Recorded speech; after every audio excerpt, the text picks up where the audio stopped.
Bismillahirrahmanirrahim. Assalamualaikum warahmatullahi wabarakatuh. Alhamdulillahi ala ihsanih wa syukru lahu ala taufiqihi wa amtinani wa asyhadu an la ilaha illallah wahdahu la syarika lahu ta'ziman li sya'nih wa asyhadu anna Muhammadan abduhu wa rasuluhu da'ila ridwani. Allahumma shalli alaihi wa ala alihi wa ashabihi wa ikhwan. Para pemirsa Roja TV dan Radio Roja dimanapun Anda berada, kita lanjutkan bahasan kita tentang tafsir surat As-Sajdah. Surat As-Sajdah adalah surat Makkiyah. Makkiyah sebagaimana sering kita sampaikan itu diturunkan sebelum Nabi berhijrah. Sehingga audiensnya adalah orang-orang kafir Quraisy yang mereka ciri utama surat-surat Makkiyah adalah berbicara tentang akidah di mana mereka menolak kenabian Nabi SAW dan juga menolak Al-Qur'an, ya, menolak hari kiamat. Ini 3 poin akidah yang sering digembar-gemborkan oleh orang-orang Quraisy ya, ketika Nabi berdakwah di Makkah, yaitu mereka menolak adanya hari kebangkitan, mereka menolak kerasulan Muhammad SAW dan juga mereka menolak adanya Al-Quran yang turun dari Allah Subhanahu wa Ta'ala. Secara umum seluruh ayat adalah ayat-ayat Makkiyah kecuali 3 ayat ya. Sebenarnya mengatakan kecuali 3 ayat adalah turun di kota Madinah, yaitu dari firman Allah, afaman kana mu'minan kaman kana fasiqan ya, sampai 3 ayat selanjutnya ya. Ada yang mengatakan 5 ayat dimulai dari tatajafa junubuhum ya, tapi intinya secara umum 30 ayat atau 29 ayat seluruhnya adalah Makkiyah kecuali 3 atau 5 ayat. Dan surat As-Sajdah bersama surat Al-Insan adalah 2 surat yang sering dibaca oleh Nabi sallallahu alaihi wasallam ketika salat fajar di hari Jumat. Dari Ibnu Abbas radhiyallahu taala anhuma anna Nabi sallallahu alaihi wasallam kana yaqra'u fi salatil fajr yaumal jum'ah alif lam mim tanzil as-sajdah wa hal ata 'alal insani hinun minad dahr. Ya, bahwasanya kata Ibnu Abbas Rasulullah SAW membaca di salat fajar di hari Jumat rakaat pertama alif lam mim tanzil as-sajdah yang akan kita bahas. Rakaat kedua surat Al-Insan hal ata 'alal insani hinun minad dahri. Yang kedua surat ini ya mengingatkan tentang hari akhirat ya. Mengingatkan tentang hari kebangkitan. Dan ini disunnah bagi kita ketika hari Jumat untuk membaca 2 surat ini di rakaat pertama dan rakaat kedua. Hadis ini hadis sahih riwayat Muslim. Tapi kita akan masuk ayat pertama. Kata Allah Subhanahu wa taala, alif lam mim ya. Tanzilul ya. Kitabillah raiba fihi min rabbil alamin. Kata Allah Subhanahu wa taala alif lam mim ya, alif lam mim ya. Pendapat yang lebih kuat, ada khilaf di kalangan para ulama, tapi yang lebih kuat alif lam mim sebagaimana sering kita sampaikan adalah huruf al-muqatta'ah, yaitu huruf yang terpotong-potong ya, tidak dibaca sebagai satu kata, tapi dibaca per huruf. Makanya tidak dibaca alam, tetapi dibaca alif lam mim. Ketika dia dibaca per huruf, maka tidak perlu untuk diartikan. Maka tidak perlu diartikan karena dibacanya per huruf. Karena kalau mau diartikan, kalau dia terangkai menjadi kata. Ya, huruf hijaiyah itu kalau terangkai menjadi kata baru bisa kita tafsirkan. Tapi kalau dibaca sebagai per huruf, maka tidak perlu ditafsirkan. Oleh karenanya apa hikmahnya Allah buka surat dengan al-huruf al-muqatta'ah, ini juga sering kita sampaikan, untuk mengingatkan kepada orang-orang kafir Quraisy yang mereka ahli bahasa Arab, bahwasanya Al-Quran itu turun dengan bahasa mereka, bahasa Arab yang mereka pakar bahasa Arab, mereka para syu'ara, mereka ahli syair, dan mereka berbicara dengan huruf-huruf hijaiyah. Apa yang mereka ucapkan sehari-hari adalah huruf hijaiyah, alif, ba, ta, tha, jim, ha, kha, dan seterusnya. Di antaranya huruf hijaiyah tersebut alif lam mim. Namun meskipun mereka tahu betul bahasa Arab dan mereka pakar bahasa Arab, namun mereka tidak bisa mendatangkan semisal Al-Quran.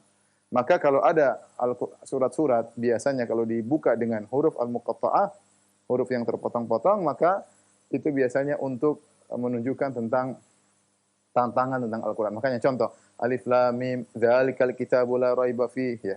Begitu bilang alif lam mim, Allah mengatakan dzalikal kitab, langsung bicara tentang Al-Quran. Ya, seperti ini juga. Alif lam mim tanzilul Kitabillah raiba fihi min rabbil alamin. Alif lam mim ya, diturunkan dari Rabbul Alamin tentang Al-Qur'an. Kemudian juga misalnya Toha, ma anzalna 'alaikal Qur'ana litashqa. Toha. Kemudian Allah sebut tentang Al-Qur'an. Hamim. tanzilul kitabi, ya. Setiap sering Allah menyebutkan huruf muqatta'ah, maka Allah menyebutkan Al-Qur'an. Sama seperti dalam surat ini, kata Allah Alif Lam Mim, tanzilul kitab. Ya. Al-kitab, Al-Qur'an yang diturunkan. Al-kitab maksudnya Al-Qur'an. Yang diturunkan. Ya. Yang diturunkan. La raiba fihi, tidak ada keraguan di dalamnya.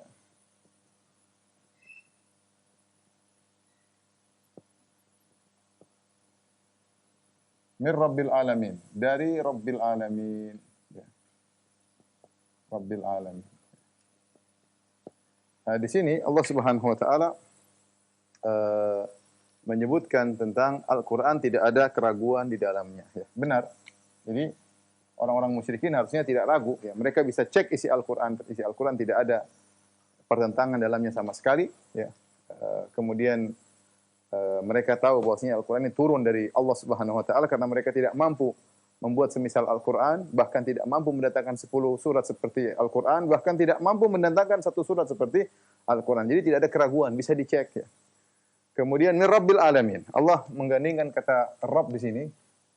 Rabb yaitu rububiyah.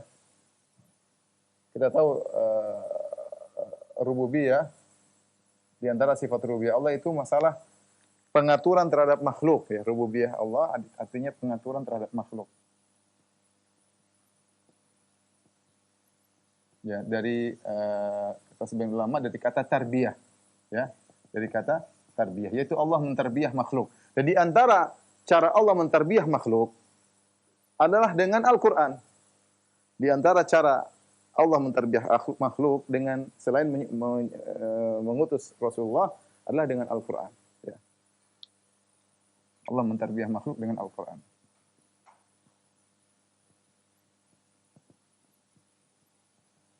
Makhluk maksudnya manusia dengan Al-Qur'an. Dan ini adalah tarbiyah yang terbaik, ya. Dengan Al-Qur'an maka mereka bisa terbina akhlak mereka, mereka mengenal hukum-hukum, mereka bisa berjalan dengan baik selama mereka berpegang teguh dengan Al-Qur'an. Kapan mereka meninggalkan Al-Qur'an, maka mereka akan celaka, mereka akan sengsara. Maka Allah menyebutkan turunnya Al-Qur'an, setelah itu Allah menyebutkan sifat rububiyahnya. Seakan-akan Allah berkata, ketahuilah bahwasanya turunnya Al-Qur'an adalah konsekuensi dari rububiyah Allah Subhanahu wa taala sebagai bentuk perhatian Allah Subhanahu wa taala terhadap hamba-hambanya. Allah turunkan Al-Qur'an demi kebahagiaan mereka. Alif Lam Mim tanzilul kitabi la raiba fihi mir rabbil alamin. Am yaquluna iftara.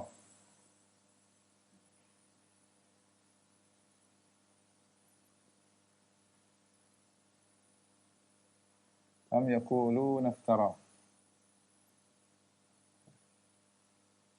Allah buat pertanyaan di sini. Apakah mereka berkata Muhammad yang mengarang Al-Qur'an? Apakah mereka berkata Muhammad sallallahu alaihi wasallam yang mengarang Al-Qur'an? Di sini Allah Subhanahu wa taala menunjukkan sikap takjub, ya, sikap takjub Allah, ya. Sikap takjub, heran, ya. Ya. Kenapa? Kenapa mereka bertanya, ya. Ya. Mereka kenapa bertanya? Allah takjub, ya. Am yaquluna iftara. Kenapa mereka bertanya? Mereka tahu bahwasanya Al-Qur'an dari si Allah Subhanahu wa taala. Mereka tahu Muhammad sallallahu alaihi wasallam. Jadi memang perlu takjub.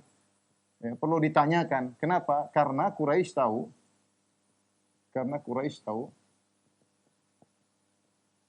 bahwa Muhammad sallallahu alaihi wasallam adalah ummi. Muhammad ummi, tidak bisa baca, tidak bisa tulis. Tidak bisa baca dan tulis. Kemudian mereka juga tahu bahwasanya mereka tidak mampu mengarang seperti Al-Qur'an. Mengarang seperti Al-Qur'an padahal mereka ahli syair. Ya, padahal mereka ahli syair. Sehingga ketika mereka bertanya atau mereka menuduh Al-Qur'an adalah karangan Muhammad sallallahu alaihi wasallam, maka ini adalah suatu yang patut dipertanyakan, ya. Ya. Am yaquluna iftara. Apakah mereka berani mengatakan Al-Qur'an karangan Muhammad? Mereka tahu ini bukan karangan Muhammad, ya. Seakan-akan juga kata Syekh Sa'di rahimahullahu taala, seakan-akan mereka juga menuduh Muhammad berdusta. Dan ini adalah kedustaan yang sangat besar mengatakan ini dari Tuhan. Padahal mereka selama ini tahu Muhammadlah Al-Amin. Muhammadlah Al-Amin, yang terpercaya. Maka aneh mereka menuduh Muhammad SAW mengarang Al-Quran. Ya. Ya. Kemudian mereka seakan-akan juga menuduh bahwasanya manusia bisa meniru firman Tuhan.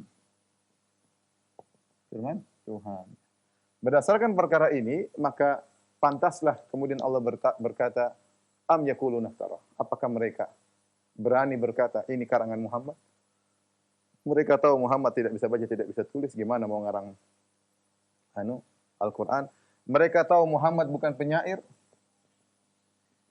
Mereka tahu Muhammad bukan penyair. Mereka tahu hal tersebut. Mereka tahu mereka tidak mampu mengarang seperti Al-Quran. Mereka tahu mereka adalah Muhammad adalah orang yang terpercaya, kemudian mereka nekat nuduh Muhammad berdusta. Mereka tahu Al-Quran tidak bisa ditiru, dan mereka seakan-akan menuduh manusia bisa membuat seperti firman Allah. Inilah kenapa seakan-akan Allah membuat pertanyaan kepada mereka yang menunjukkan bahwasanya pertanyaan mereka itu aneh karena tidak pantas untuk dituduhkan kepada Rasulullah SAW. Am yaquluna iftara bal huwal haqqu min rabbik.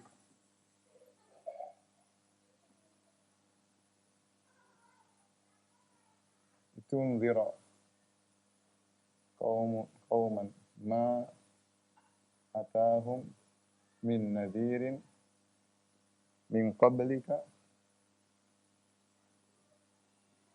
la'allahum yahtadun. Perhatikan sini. Allah bantah, kata Allah, bal huwal haqqu. Justru Al-Quran itu haqqu min rabbik. Al-Quran itu benar. Al-Quran itu benar-benar dari Tuhanmu. Benar-benar isinya, dan benar-benar dari Tuhanmu. Benar dari Tuhanmu. Ya. Dan itu mereka tahu. Sungguhnya mereka hanya membangkang, hanya inat. Sudah tahu bahwasanya mereka salah, namun mereka nekat ngeyel. Ya.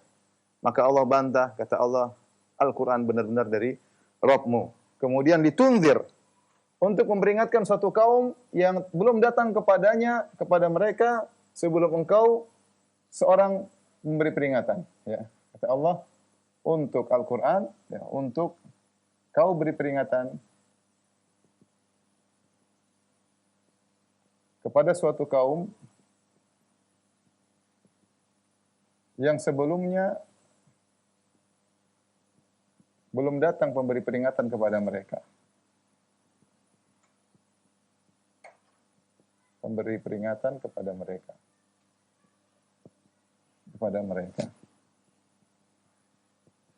Baik, di sini kaum di sini untuk kau beri peringatan kepada suatu kaum. Kaum di sini ada dua pendapat, ya.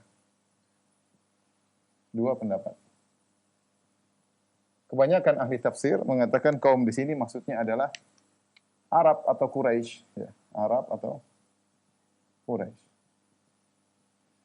Pendapat yang kedua, kaum maksudnya seluruh umat manusia.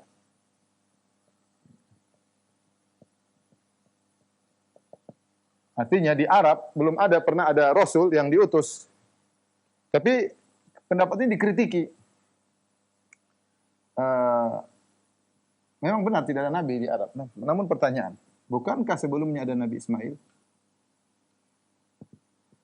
Bukankah sebelumnya ada Nabi Ismail sallallahu alaihi wasallam? Bukankah Ibrahim dan Ismail yang bangun Ka'bah? Ya. Sementara Allah mengatakan, kau beri peringatan kepada suatu kaum yang belum pernah datang kepada mereka pemberi peringatan. Ini belum ada Rasul sebelumnya. Lantas bagaimana Ismail? Maka dibantah oleh para ulama. Mereka mengatakan, bedanya, ya, pertama dengan dua jawaban.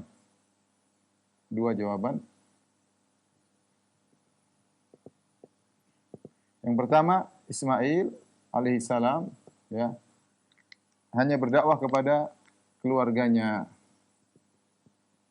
Berdakwah kepada keluarganya dan juga kabilah Jurhum. dan kabilah Jurhum, keluarga istrinya. Kabilah Jurhum dari Yaman dia. Makanya Allah mengatakan wa kana ya'muru ahlahu bis-salati bis-salati waz-zakati wa kana 'inda rabbih mardiyya dalam surat Maryam. Adalah Ismail menyuruh keluarganya untuk salat dan bayar zakat dan dia diridhoi di sisi Allah Subhanahu wa taala. Jadi Ismail alaihissalam tidak dikenal dia kemudian pergi ke kampung-kampung Arab di sana sini untuk berdakwah. Tidak, dia tinggal di Mekah, kemudian dia menikah, dia punya anak, dia alaihissalam mendakwahi keluarganya dan anak-anaknya saja. Ini jawaban pertama. Jawaban kedua, maksud dari Arab, maksud dari kaum Quraisy, maksudnya setelah mereka menjadi satu kabilah yang kuat, tidak pernah ada Rasul yang datang kepada mereka. Tidak pernah ada Rasul. Ada Rasul yang datang. Jadi bukankah ketika Nabi Ismail alaihissalam di Mekah, Nabi Ismail menikah dengan wanita dari Jurhumiyah. Kemudian punya anak kemudian akhirnya muncullah namanya Quraisy. Jadi Ismail punya anak sampai kepada Adnan. Ya. Antara Adnan sampai Ismail, wallahu alam nasabnya tidak jelas oleh para penulis nasab. Tetapi dari Adnan, ya, sampai kepada Nabi Shallallahu Alaihi Wasallam jelas nasabnya. Nah, dari keturunan Adnan muncullah seorang namanya Fihr bin Malik dan dia adalah nenek moyang Quraisy. Setelah itu baru terbentuk kabilah Quraisy. Setelah terbentuk kabilah Quraisy belum pernah ada Rasul yang datang. Maka kalau kita maknakan kepada kaum Quraisy atau kaum Arab dengan maksud setelah terbentuk kabilah Quraisy, maka memang belum pernah ada Rasul yang datang kepada mereka. Karena Ismail datang jauh sebelum terbentuknya kabilah Quraisy. Ya. Ini pendapat pertama. Pendapat ini kebanyakan para ulama mengatakan demikian. Kau ingatkan kaum, ya, yang ada di kota Mekah tatkala itu, ya. Setelah kau ingatkan mereka, kau juga ingatkan seluruh umat manusia. Tapi asalnya kau datang mengingatkan mereka. Pendapat yang kedua, yang dimaksud dengan qauman ma atahum min nadhirin min qablika, kau beri peringatan kepada suatu kaum yang tidak pernah datang Rasul kepada mereka, maksudnya seluruh umat manusia. Maksudnya apa? Maksudnya setelah rusaknya mereka, belum ada lagi Rasul yang diutus. Rasul yang diutus. Yang terakhir adalah Nabi Isa. Yang terakhir sebelum rusak adalah Nabi Isa. Kita tahu Nabi Isa alaihissalam wafat sekitar tahun 30 Masehi dan Rasulullah SAW dilahirkan sekitar 571 atau 500 lebih Masehi. Jadi jarak antara Nabi Isa dengan Nabi Muhammad SAW 500 tahun. Di tengah jarak tersebut terjadi kerusakan di alam semesta. Sebenarnya dalam Sahih Muslim kata Nabi SAW, Inna Allaha nadhara ila ahlil ard famaqatahum ajamahum wa arabahum illa baqaya min ahlil kitab. Kata Nabi SAW, Allah memandang kepada penghuni bumi dan Allah murka kepada mereka, baik yang Arab maupun non-Arab, kecuali segelintir dari ahlul kitab yang masih berpegang dengan ajaran tauhid. Ya. Tapi intinya pendapat yang dipilih oleh mayoritas ulama adalah pendapat ini, bahwasanya kaum di sini maksudnya adalah Arab. Kaum di sini maksudnya adalah Arab, ya. Kenapa dikhususkan penyebutan mereka Arab, ya? Jadi mereka sedang benar-benar dalam kerusakan, baik moral, baik agama. Jadi Nabi diutus suatu kaum yang benar-benar rusak, ya. Mereka lagi butuh-butuhnya kepada Rasul untuk memberi hidayah kepada mereka. Makanya Allah mengatakan, la'allahum yahtadun, semoga mereka dapat petunjuk. Dapat hidayah. Ya. Karena mereka sedang benar-benar dalam kegelapan. Dari sisi tidak pernah ada Rasul datang kepada mereka. Ya. Beda dengan Yahudi dan Nasara, sudah pernah ada Rasul, mereka punya kitab suci, mereka punya Taurat, mereka punya Injil, meskipun terjadi penyimpangan, tapi mereka ada nilai-nilai kerasulan yang masih tersisa. Ya. Adapun Arab Quraisy sama sekali tidak pernah ada Nabi yang pernah memberi ajaran kepada mereka, dan mereka lagi di puncak-puncak kerusakan, maka mereka butuh datangnya seorang Rasul untuk memberi peringatan kepada mereka. Baik, tolong dihapus. Dan kita bacakan sambil menunggu papan tulis dihapus ya. Ayat selanjutnya ya. Kata Allah Subhanahu wa taala, Allahul ladzi khalaqas samawati wal arda wa ma bainahuma fi sittati ayyam. Allah Subhanahu wa taala yang telah menciptakan langit dan bumi wa ma bainahuma dan di antara keduanya fi sittati ayyamin dalam waktu 6 hari. Tsumma stawa 'alal arsy. Kemudian Allah beristiwa di atas arsy. Malakum min dunihi min waliyyi wala syafi'. Sungguhnya tidak ada seorang pun bagi kalian selain Allah berupa penolong maupun pemberi syafaat. Afala tatadzakkarun. Tidakkah kalian memperhatikan atau mengambil pelajaran? Yudabbirul amra minas sama'i ilal ardi, thumma ya'ruju ilaihi fi yawmin kana miqdaruhu alfa sanatin mimma ta'uddun. Dan dialah Allah yang mengatur urusan dari langit ke bumi. Kemudian urusan itu naik lagi kepada Allah Subhanahu wa taala dalam satu hari yang kadarnya lamanya adalah 1000 tahun menurut perhitungan kalian. Dzalika alimul ghaibi wasyahadatil azizur rahim. Demikian itulah Allah Subhanahu wa taala yang mengetahui yang gaib dan yang nyata dan Maha Perkasa lagi Maha Penyayang. Baik, kita bahas ayat ini.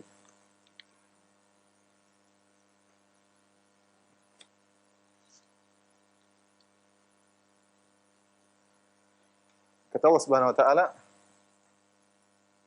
Allahul ladzi khalaqas samawati wal arda wa ma bainahuma fi sittati ayyamin thumma istawa 'alal 'arsy.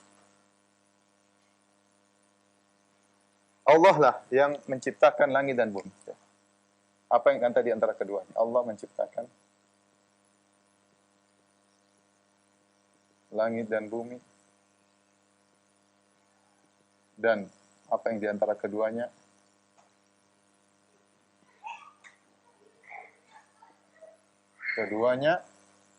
dalam waktu 6 hari.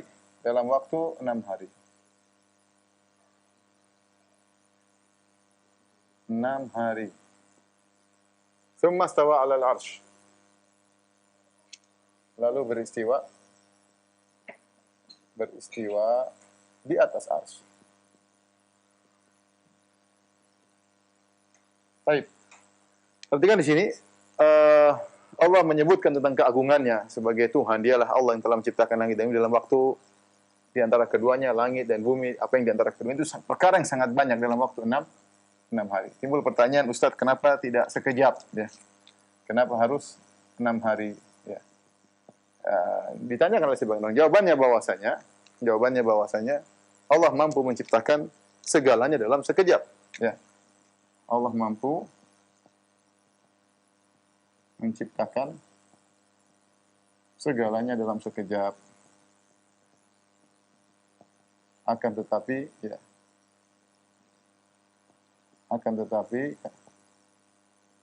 Allah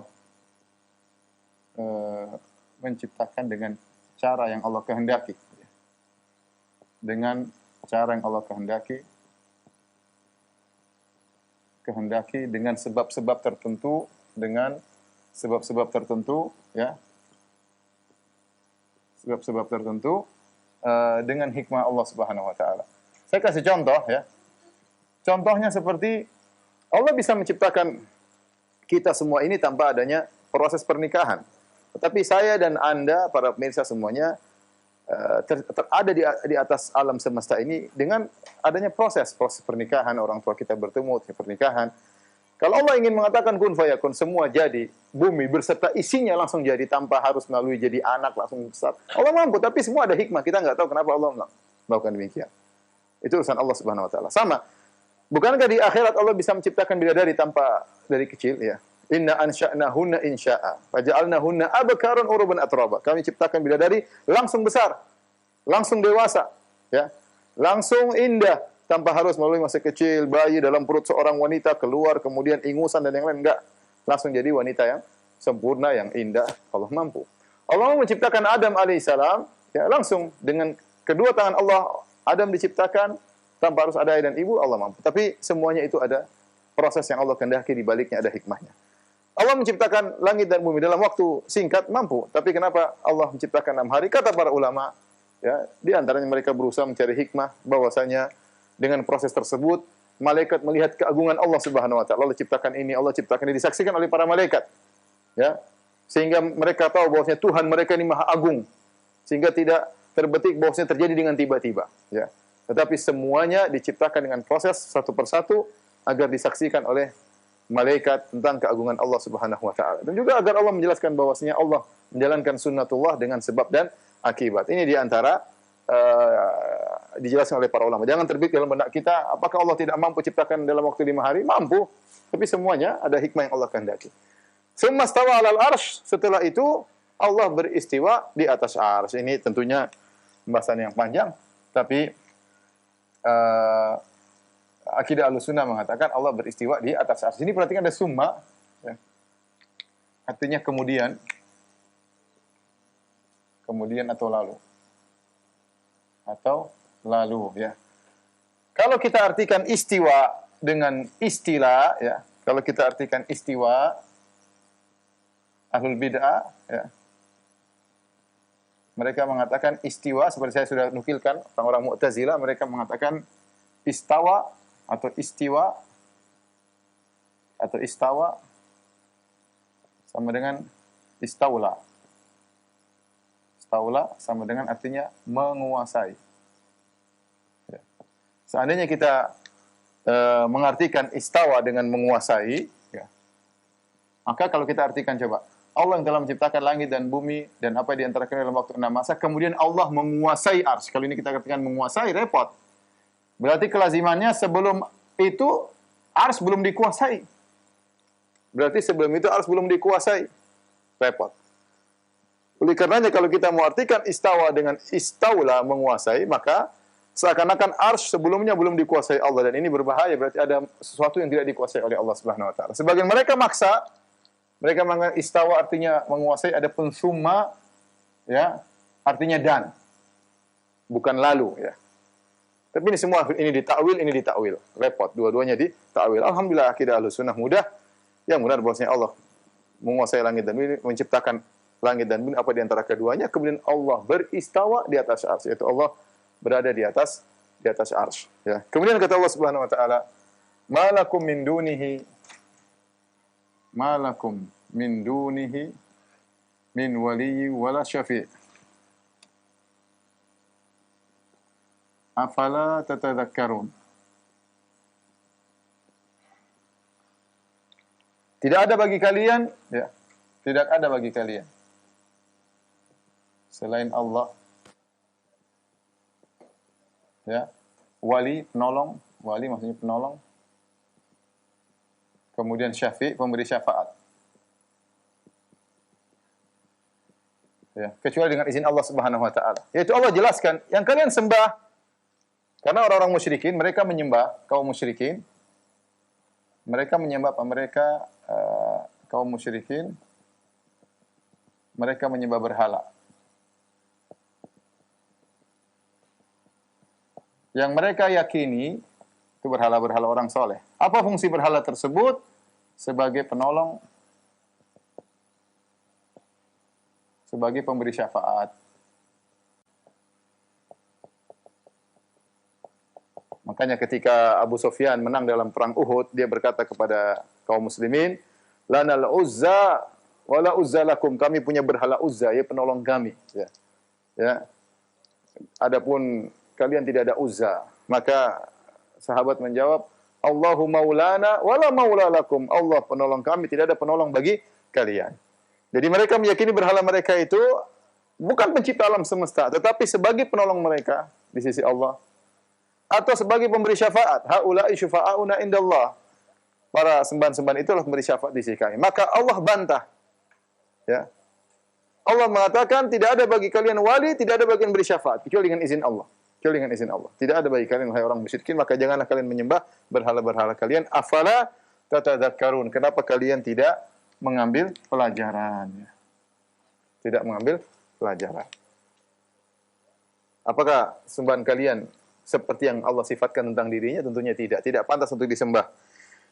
Kemudian setelah itu Allah berfirman, yudabbirul amra.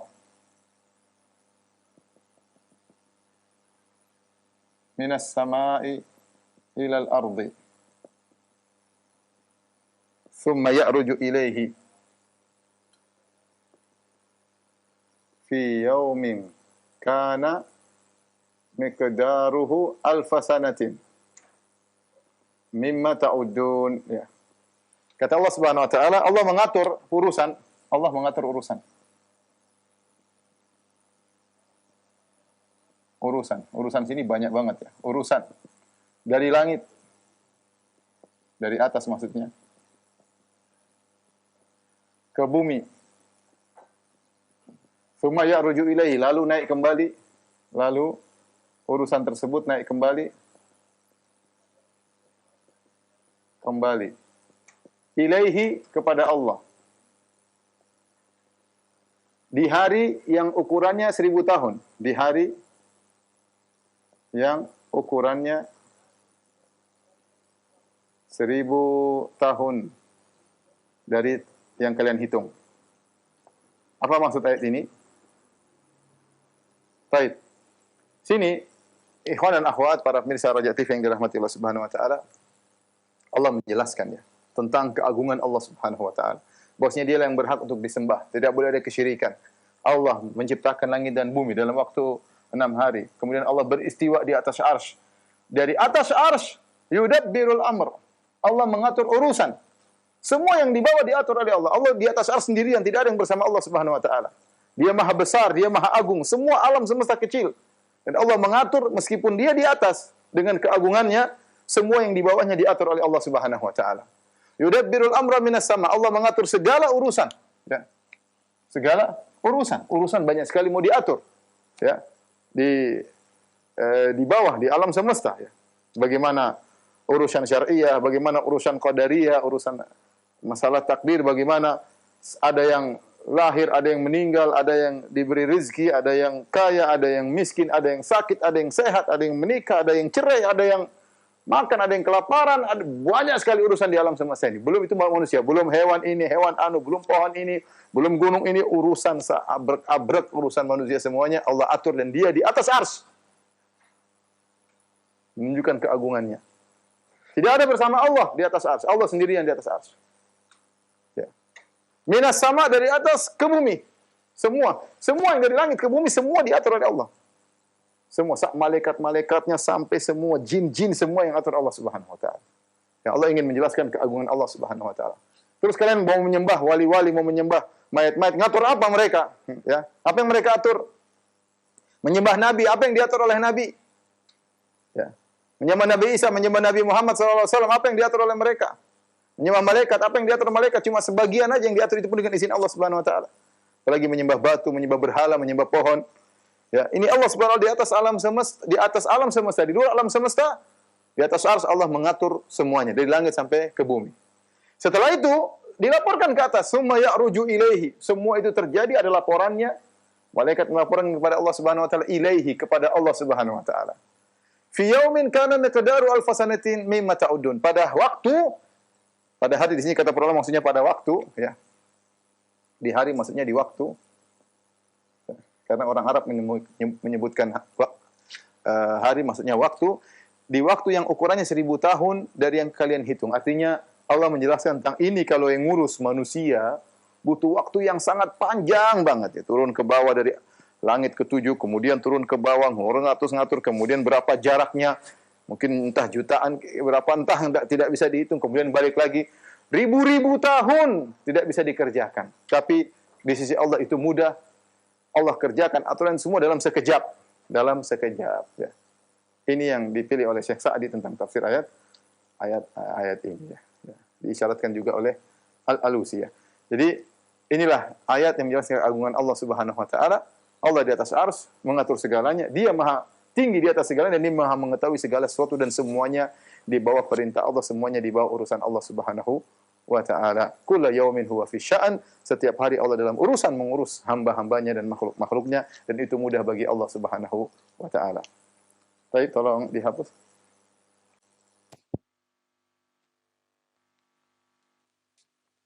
Allah berfirman, "Dzalika alimul ghaibi wasyahadatil azizur rahim." Ayat yang ke-6 yang demikian itu ialah Tuhan yang mengetahui yang gaib dan yang nyata, yang Tuhan tersebut Maha Perkasa lagi Maha Penyayang. Alladzi ahsana kulla syai'in khalaqah, yang dia memperindah segala sesuatu yang Allah ciptakan, Allah perindah. Allah indahkan segala ciptaannya. Wa bada'a khalqal insan min tin. Kemudian Allah memulai penciptaan manusia dari tanah. Tsumma ja'ala naslahu, kemudian Allah menjadikan keturunannya min sulalatin mim ma'in mahin. Dari saripati air mani yang hina. Tsumma sawwahu wa nafakha fihi min ruhi. Kemudian Allah sempurnakan penciptaan air mani yang hina tadi, Allah tak masukkan ke dalam rahim, kemudian Allah sempurnakan, diberi daging, diberi tulang dan seterusnya. Wa nafakha fihi min ruhi. Allah tiupkan ruh kepada manusia tersebut. Wa ja'alakumus sam'a wal absara wal af'idata qalilan ma tashkurun. Kemudian Allah jadikan bagi kalian pendengaran, penglihatan dan hati, namun hanya sedikit dari kalian yang bersyukur kepada Allah Subhanahu wa taala. Baik, Allah lanjutkan. Dzalika alimul ghaibi wasyahadati al-azizur rahim alladzi ahsana kulla syai'in khalaqah fabada'a khalqal insan min tin. Baik. Setelah Allah menjelaskan tentang keagungan Allah, bagaimana Allah di atas arsy mengatur segala urusan dengan waktu yang singkat, ya, yang kalau menurut kalian ribuan tahun untuk bisa mengerjakan kalian tidak akan mampu. Kata Allah, "Dzalika," itulah, demikian itulah alimul ghaib, dialah Allah yang Maha mengetahui yang gaib maupun yang syahadah. Dialah Allah, ya, Tuhan yang harus disembah, tidak ada selainnya, yang mengetahui yang gaib dan yang nampak. Syahadah maksudnya yang nampak. Ya. Siapa yang menyamai Allah Subhanahu wa taala? Atau kata Allah Al-Aziz, yang Maha Perkasa. Karena enggak ada yang bisa melakukan itu semua kecuali yang Maha Perkasa. Ya. Biasanya perhatikan, biasanya Al-Aziz pasangannya Al-Hakim, yang Maha Perkasa lagi Maha Bijak. Maha Perkasa lagi Maha Bijak. Tapi kali ini Allah pasangkan dengan Ar-Rahim, yang Maha Sayang. Yang Maha Penyayang. Artinya Allah mengatur itu semua dengan penuh kasih sayang, kayak orang beriman, ya, husnudzan kepada Allah Subhanahu wa taala, ya. Selain Allah mengatur semua dengan kebijakan, Allah juga mengatur semua dengan kasih sayang. Setelah itu Allah sebutkan tentang nikmat kepada manusia. Allah buka dengan firman-Nya, "Alladzi ahsana kulla syai'in khalaqah." Dialah Allah yang memperindah segala ciptaannya. Ya. Setelah itu Allah sebutkan secara khusus di antara makhluk yang indah tersebut adalah manusia. Dan Allah memulai penciptaan manusia dari tin. Dari tin. Tin maksudnya apa? Tanah tercampur air. Tanah bercampur air. Maksudnya Nabi Adam. Ya. Ini Allah, ahsan ada yang mengartikan atqan, sun Allahil ladzi atqana kulla syai'. Ya. Ahsan ada yang mengartikan dengan atqan. Ya. Maksudnya buat Allah sempurna, ya, sempurna. Ada yang mengartikan dengan ahsan, yaitu mengindahkan. Ini dua-duanya benar karena semua ciptaan Allah sempurna sesuai dengan porsinya, ya. Allah ciptakan hewan dengan sapi, begitulah sempurnanya seekor sapi. Allah menciptakan rusa, begitulah sempurnanya. Allah ciptakan monyet, Allah ciptakan manusia, Allah ciptakan gunung, Allah ciptakan langit, semua dengan porsinya. Allah ciptakan udara dengan porsinya, ya. Allah ciptakan laut dengan porsinya, ya. Ini semua diatur oleh Allah Subhanahu wa taala. Ini salah satu bukti adanya Tuhan. Sehingga alam semesta bisa berjalan dengan serasi, semuanya untuk kepentingan manusia. Sudah pernah kita jelaskan pada pertemuan sebelumnya dalam tafsir surat Luqman. Ya, semua Allah ciptakan dengan sempurna. Udara saja, udara, ya. Allah berikan oksigen, ya, dengan ukurannya yang tertentu. Ya. Kalau seandainya kita butuh oksigen, tapi seandainya oksigen sangat banyak, bahaya, kita bakar sedikit meledak. Bukan banyak terjadi ledakan kalau oksigen dari dari gas keluar, kemudian terjadi ledakan ya. Kita butuh oksigen, tapi oksigen Allah kasih kadar sekian.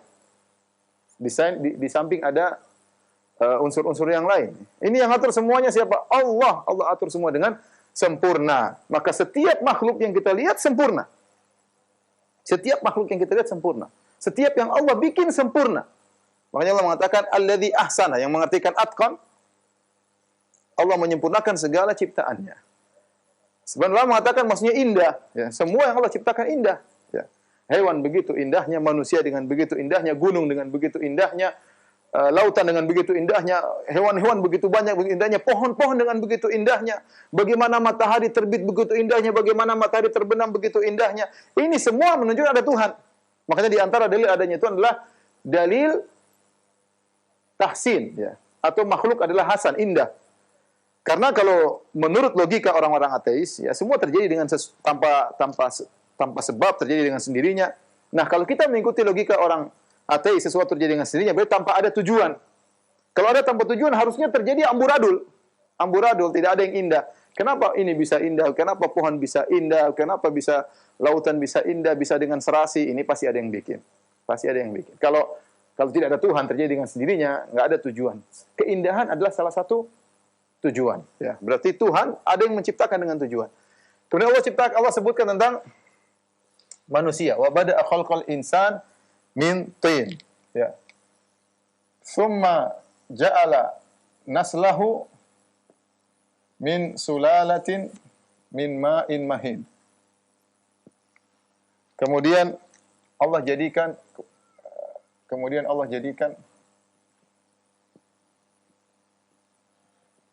keturunannya, yaitu kita ini, keturunan Adam, dari saripati air yang hina, dari saripati air mani yang hina, ya, yang kotor, yang kita jijik. Ya. Jadi Allah sebutkan di antara nikmat Allah ciptakan manusia diciptakan semua makhluk Allah ciptakan dengan sempurna, di antara yang sempurna adalah manusia. Ya, bahkan Allah mengatakan laqad khalaqnal insana fi ahsani taqwim. Sungguh kami telah ciptakan manusia dalam bentuk yang sangat indah.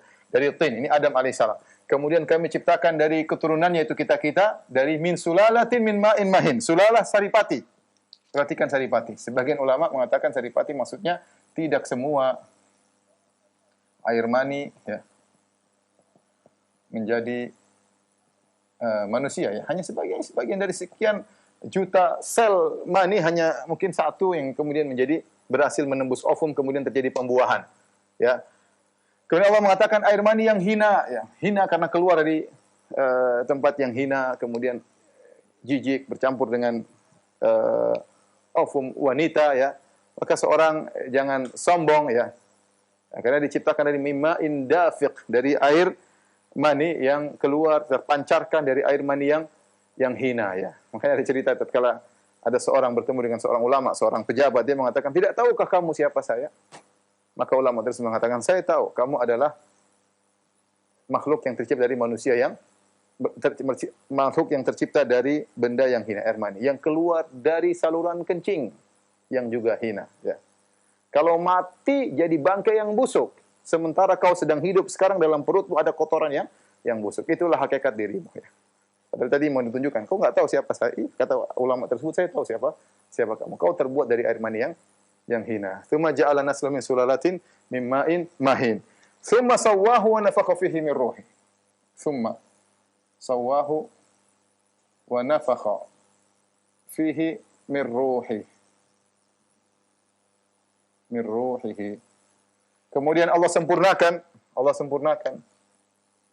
Sempurnakan maksudnya gimana? Yaitu dari air mani, kemudian Allah masukkan dalam rahim, kemudian Allah jadikan tulang, jadikan semuanya tubuhnya. Setelah itu Allah tiupkan ruh, ya. Malaikat Allah kirim untuk meniupkan ruh yang Allah ciptakan. Miruhi wa ja'ala wa ja'alakum sama wal absara wal af'idah qalilan ma tashkurun. Kemudian Allah jadikan bagi kalian pendengaran, penglihatan dan hati, namun hanya sedikit yang bersyukur kepada Allah Subhanahu wa taala. Ya, ini yang bisa kita sampaikan pada kesempatan kali ini. ya, kita harus mengagungkan Allah Subhanahu wa taala. Tidak pantas kita berbuat syirik kepada Allah. Allah yang di atas arsy mengatur segalanya. Dialah yang mengetahui yang gaib dan syahadah. Dialah yang aziz, maha perkasa dan maha penyayang kepada hamba-hambanya. Dialah yang telah menciptakan segala sesuatu dengan sempurna. Dialah yang menciptakan manusia. Lantas kenapa kita menyembah makhluk yang tidak bisa apa-apa, yang diatur, yang mati, yang dulunya tidak ada menjadi ada, apalagi yang sudah jadi tulang belulang dalam alam barzakh kemudian kita sembah-sembah, maka tidak pantas hendaknya kita berfikir afala tatadzakkarun, tidakkah kalian mengambil pelajaran dari ini semua. Ya. Wallahu a'lam bishawab. Insyaallah kita lanjutkan pekan depan. Kalau ada yang bertanya saya persilakan. Bisa. Materi yang penuh manfaat yang telah disampaikan di kesempatan malam hari ini. Dan ikhwatal Islam, untuk selanjutnya kita masuk sesi interaktif dan kami akan angkat pertanyaan yang datang dari pesan singkat. Dari seorang hamba Allah di Bekasi yang bertanya, Assalamualaikum warahmatullahi wabarakatuh. Ustadz, di masyarakat kami ada amalan-amalan tertentu dengan membacakan surat sajdah dengan bilangan-bilangan tertentu untuk mendapatkan hajat-hajat tertentu. Apakah ada dalil dari Al-Quran dan As-Sunnah serta pemahaman salafus saleh terhadap hal ini? Terima kasih. Jawaban dan nasihat Ustaz. Jazakallah khairan. Wallahu taala alam bisawab. Saya tidak menemukan adanya dalil-dalil yang menunjukkan akan hal tersebut ya. Memang ada riwayat-riwayat yang dhaif yang menjelaskan tentang keutamaan-keutamaan Al-Qur'an. Tetapi untuk riwayat seperti ini kalau dibaca sekian-sekian kali akan bisa begini-begini, untuk surat As-Sajdah saya pun belum menemukan ya. Sepertinya entah itu ada hadisnya atau tidak, kalaupun ada sepertinya hadis yang dhaif, karena kalau dia sahih akan disebutkan oleh para ulama dalam buku-buku tafsir mereka. Tetapi saya tidak membaca hadis-hadis tersebut ketika membaca buku-buku tafsir. Wallahu a'lam bishawab, sebaiknya kita tinggalkan amalan-amalan tersebut yang tidak ada dalilnya. Terima kasih. Kami ucapkan jazakallahu khairan, barakallahu fiik atas jawaban yang disampaikan. Kemudian berikutnya dari ikhwatal Islam, kami mohon maaf Ustaz karena sudah tiba saatnya adzan salat Isya untuk wilayah Jakarta dan sekitarnya, maka kami berikan kesempatan untuk Ustaz menutup atau memberikan ikhtitam dari kajian ilmiah kita. Tafadhol Ustaz. Demikian para pemirsa Roja TV dan Radio Roja dimanapun Anda berada, hendaknya kita terus semangat untuk belajar ayat-ayat Allah Subhanahu wa taala. Itulah pelipur hati kita, pelipur obat bagi penyakit hati kita. Disitulah kebahagiaan yang kita raih. Semakin orang dekat dengan Al-Quran, maka semakin dia akan bahagia. Ya, Allah akan berikan kebahagiaan baginya.